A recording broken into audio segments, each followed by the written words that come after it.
Allez, on se réveille. Il est temps d'attaquer un nouveau sujet.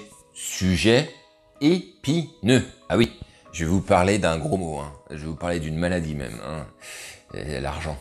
Car la question que je veux poser aujourd'hui, c'est est-ce que draguer coûte de l'argent? Et à ça, je vais te répondre, mais alors très vite, très vite. La réponse est oui, clairement. Bon, alors maintenant que j'ai dit ça, j'en vois déjà certains qui sont en train de faire « Oui, mais c'est pas vrai, l'argent, on n'en a pas besoin, pour faire des rencontres, blablabla... » Ouais, alors attends, je sais pas si tu l'as compris, mais sur cette chaîne, avec moi, tu n'auras que des choses testées et vérifiées. Donc si tu n'es pas d'accord avec ce que je te dis, simplement parce que c'est une opinion que tu as sur le sujet, je t'invite franchement à retrouver les autres pignoufs qui délivrent des conseils en carton et qui savent même pas de quoi ils parlent. Voilà. Si ceux-là t'amusent plus, tu peux y aller. Mais ici, ce sera pas le cas. Ici, ça va être la vérité du terrain et la vérité de la vie, mes amis. Et oui.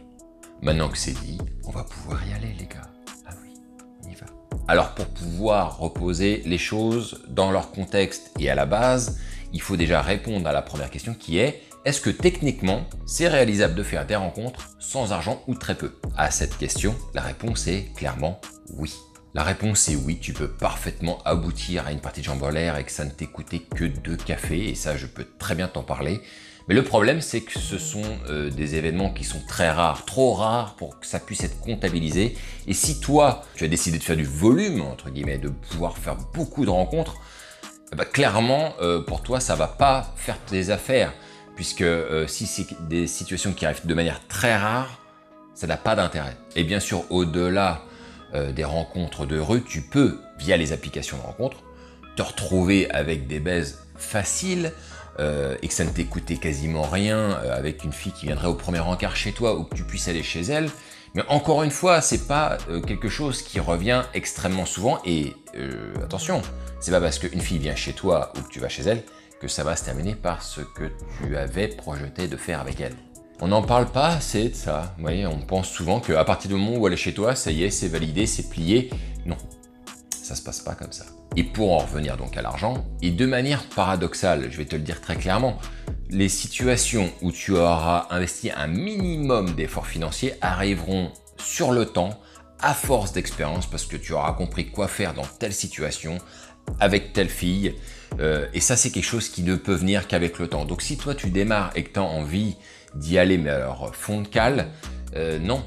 Le fait de ne pas avoir d'argent, ça ne va pas du tout t'aider. Maintenant, si tu es le genre de profil d'homme qui ne fera que 10 rencontres dans sa vie, puisque l'homme moyen fait en moyenne 10 rencontres dans sa vie, effectivement pour toi, ça n'a pas beaucoup de sens cette affaire d'argent, et je dirais même que ça n'a pas beaucoup de sens que tu sois là. Je sais pas comment tu as fait pour te retrouver ici, mais ça n'a pas d'intérêt pour toi.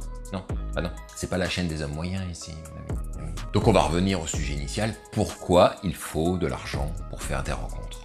Beaucoup de rencontres. Déjà, dans un premier temps, puisque vous vous êtes amené ou que vous faites déjà beaucoup de rencontres, vous vous doutez bien qu'il va falloir prendre un verre à un moment donné, et ce premier verre, honnêtement, moi je vous encourage à l'offrir. Déjà, ça fait plaisir de le faire.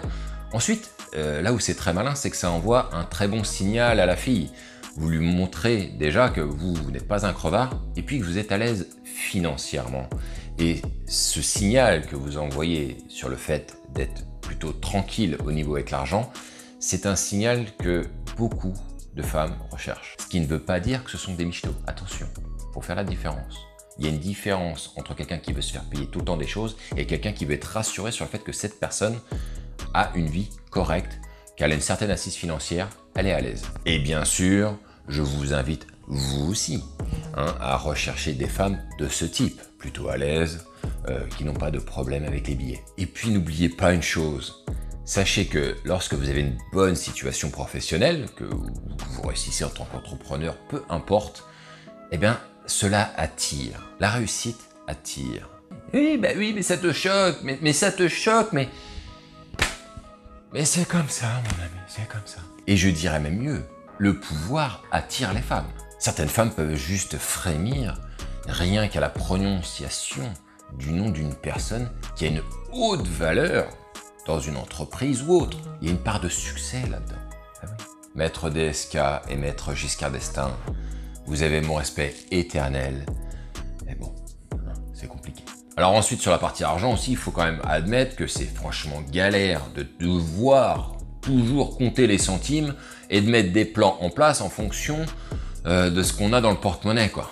C'est quand même plus sympa d'être libre de ses mouvements. Et puis si vous êtes pauvre, ça va être compliqué pour vous de rencontrer une femme qui a du level financier, sauf cas exceptionnel. Donc vous risquez de toujours rencontrer la même typologie de femme.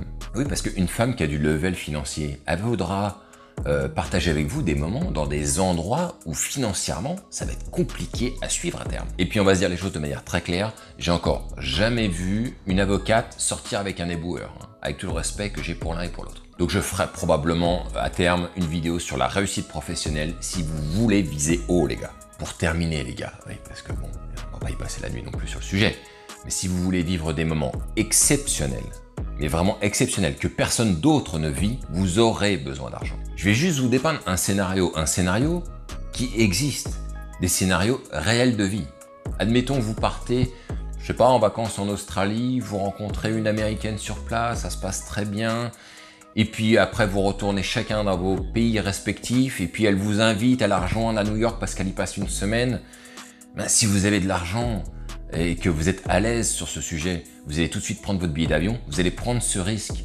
Mais c'est un risque, mes amis, je vous le dis, qui vont vous amener dans une sphère complètement différente des autres. Mais si vous avez les fonds pour prendre ce type de risque et que vous allez la rejoindre pour quelques jours, je vous le garantis, vous aurez, mais en mémoire, quelque chose de complètement lunaire comme situation. Une situation que personne, que peu d'hommes vivent dans leur vie. Exceptionnel. Et je vous le répète, ce genre de scénario existe. Donc oui, visez haut, essayez d'avoir autant d'argent que possible. Je vous le dis très franchement, si vraiment vous voulez faire beaucoup de rencontres, essayez vraiment de bien gagner votre vie. Comme ça, vous serez à l'aise rien que dans les petits moments simples. Mais en plus, vous pourrez accéder à d'autres situations, à rencontrer d'autres typologies de femmes où vous allez pouvoir suivre. Donc pour être clair, vous n'avez pas besoin forcément de beaucoup d'argent, mais si vous voulez aller au bout du processus, si vous voulez vraiment explorer tous les horizons, je vous le conseille très fortement. Voilà, hein, je crois que j'ai à peu près tout dit. N'hésite pas dans les commentaires à mettre ton avis sur ce que tu penses de cela. Encore une fois, si tu mets des commentaires, mets-moi des commentaires sur des choses que tu as vérifiées par toi-même, que ça vienne d'une expérience terrain et non pas d'une opinion ou d'une pensée qui viendrait comme ça, d'une déduction des choses. Voilà, que ça n'a pas d'intérêt pour moi. Ce que je veux, c'est vraiment quelque chose qui soit basé sur des faits concrets. Et donc, si tu commentes, amène des faits concrets, une expérience de vie. Et avec ça, tu seras extrêmement bien reçu. Voilà les gars, je vous souhaite une très bonne semaine à vous. Je vais essayer de poster plus, mais le temps me manque. Le temps me manque. Mais on est là, j'ai plusieurs sujets sur la table. N'oubliez pas, on est passé en zone verte, c'est parfait. Ça y est, tout est rouvert quasiment. Il reste encore quelques petits points à rouvrir, mais dans l'ensemble, honnêtement, on est bien. Les masques tombent, on peut y aller. Donc, allez-y les gars, foncez et vive le game.